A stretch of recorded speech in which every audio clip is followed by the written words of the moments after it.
네, 여러분 한 줄로 잘 쓰셨나요? 그러면 지금부터 OX 퀴즈를 시작해 보겠습니다. 화면 고정해 주세요. 나는 1995년도 이후에 태어났다 하시는 분은 오른쪽으로, 이전이다 하시는 분들은 왼쪽으로 이동해 주시기 부탁드립니다. 네. 나는 결혼을 할 생각이 있다. 네. 나는 아이를 낳을 생각이 있다 하시는 분은 오른쪽으로, 없다 하시는 분은 왼쪽으로 이동해 주세요.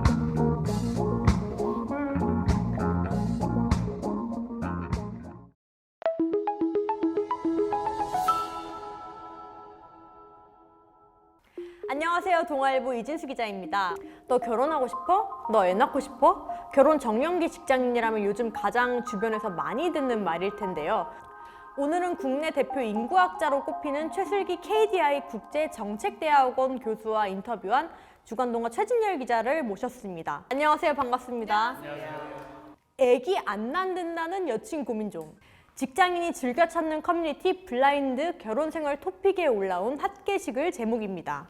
주로 여성 쪽에서 아이를 갖고 싶지 않아 함에 따라 결혼을 고민하는 남성들의 게시글로 댓글이 수백 개가 달렸습니다. 최근에 확실히 출산에 대한 MZ세대의 이제 생각이 많이 이전 세대와는 달라졌어요. 최슬기 교수님 의견에 따르면 이제 젊은 사람들이 출산 욕구는 있는데 이제 여러 어려움 때문에 출산을 못하고 있는 것이다라고 의견을 주셨더라고요. 네 분이 생각할 때는 어떠신가요? 저의 기준으로 말씀드리면 저는 사실 출산 욕구라는 것은 없다고 생각을 하고요.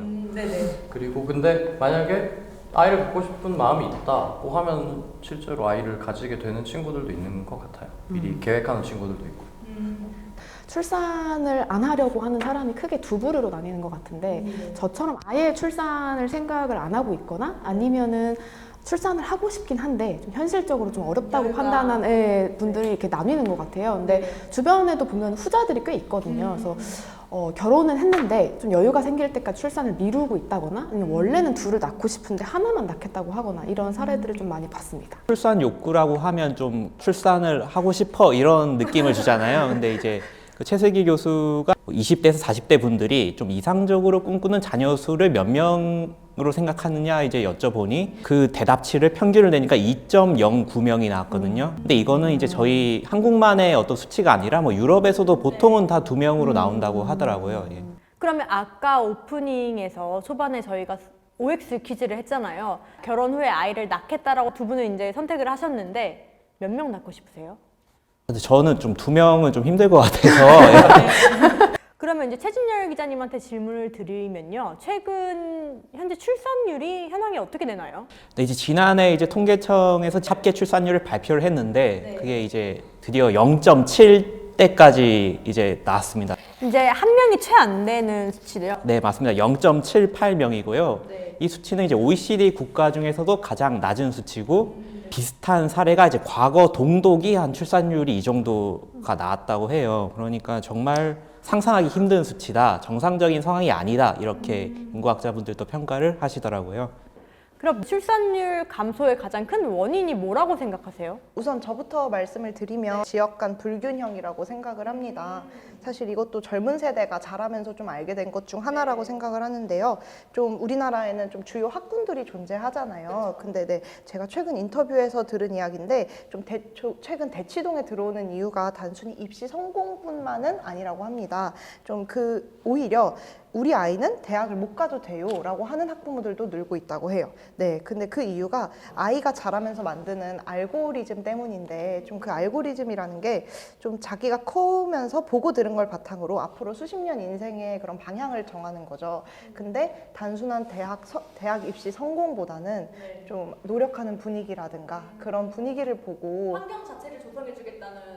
네, 맞습니다. 그러다 보니까 좀 그 좋은 양육 환경을 바탕하는 지역, 그러니까 즉 수도권에 대한 수요가 높고 그러다 보니까 높은 집값이 젊은 부부의 발목을 잡고 있는 것이라 생각을 합니다. 같은 방황기를 겪어도 서울의 어떤 주요 학군에서 방황하는 아이와 그 지방에서 방황하는 아이의 어떤 최대치는 다르다 이렇게 말을 하는 거예요. 여기에 약간 첨언을 하자면 진짜 좋은 환경에서 큰 친구들은 부모님이 그러면 되게 고소득 자이실 텐데 또 그 부모님이 갖고 있는 지금 부동산이나 다른 여타 재산만큼 자기가 볼 수는 없다고 생각을 하는 거예요. 근데 그렇게 되면 부모님이 나한테 해주신 것만큼 나는 내 자녀한테 못하니까 그럼 그럴 바엔 애를 낳지 않겠다.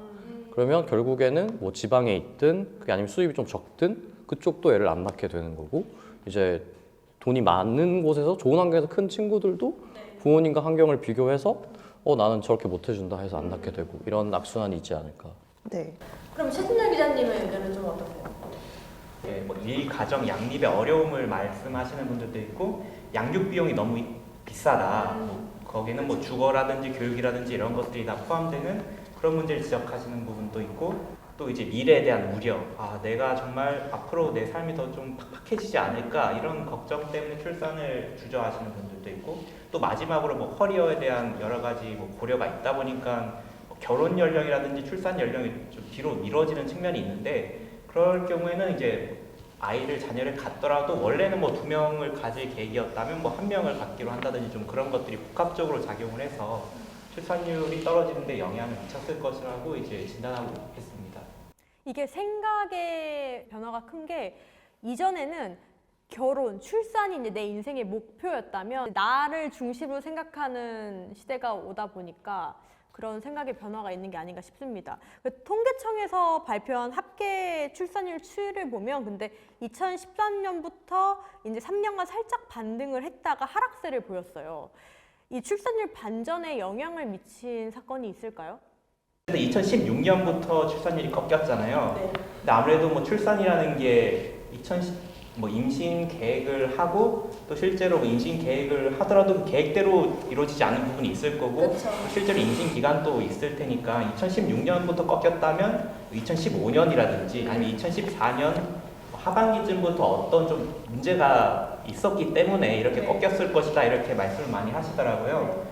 그래서 인터뷰 과정에서 들었던 것 중에서 좀 인상 깊었던 게 요즘은 이제 약간 좀 고루해진 측면도 있는 헬조선 담론이 이제 뭐 인터넷에 검색을 해보면 2014년 하반기, 2015년 초반기 때부터 이제 본격적으로 이제 부상을 했습니다.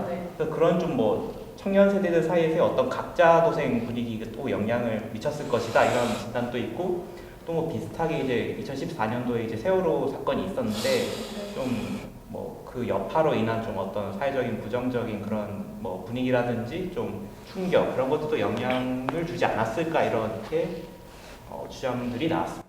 여러분 독방 육아라는 말 들어보셨죠? 이제 배우자나 다른 사람의 도움 없이 이제 혼자서 어린 아이를 기르는 걸 뜻하는데요. 그러면 부부 둘 중 하나는 직장을 그만두고 아이를 돌봐야 하는 상황입니다. 어떻게 하시겠어요?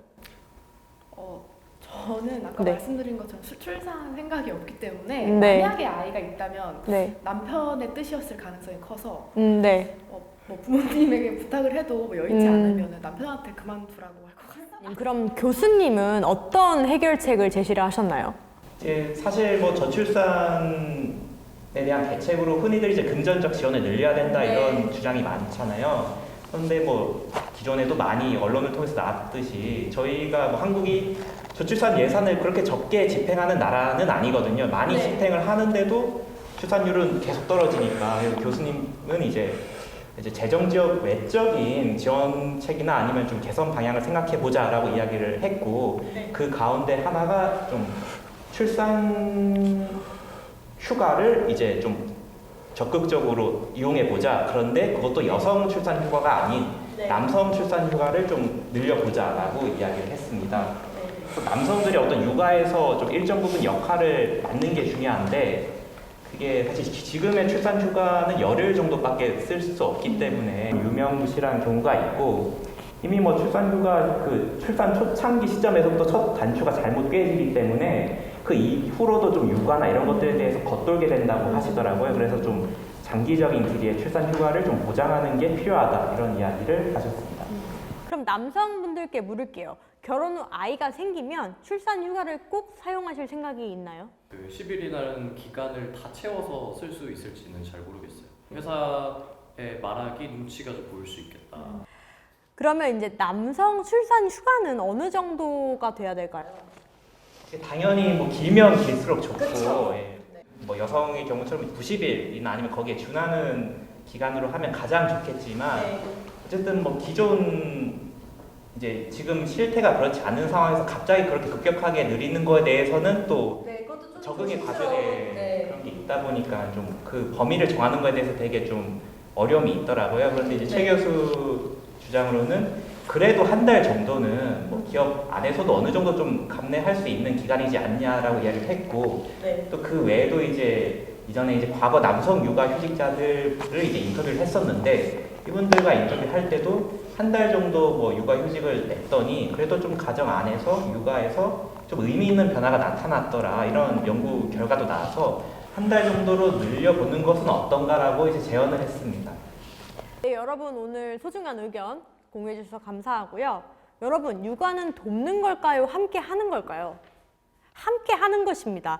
전문가는 아빠와 엄마가 아이 돌봄의 공동 책임자가 되어야 한다고 합니다. 한국의 경우 지금 30대 초반, 1990년대 초반 출생자가 70만 명을 넘는 듯 이 청년 세대 인구의 규모가 꽤 크다고 합니다. 이들 세대가 출산을 많이 하면 출생아 수 반전의 골든타임이 될 수 있다는 이야기도 이제 전문가들 사이에서 나오고 있는데요. 결혼을 하기에 아이를 낳기에 더 나은 세상이길 바라며 오늘 리진스 여기서 마치겠습니다. 이보다 더 자세한 내용은 주간동화 홈페이지에서 확인하실 수 있습니다. 구독과 좋아요, 댓글 부탁드리고요. 그럼 다음 시간에 뵙겠습니다. 감사합니다.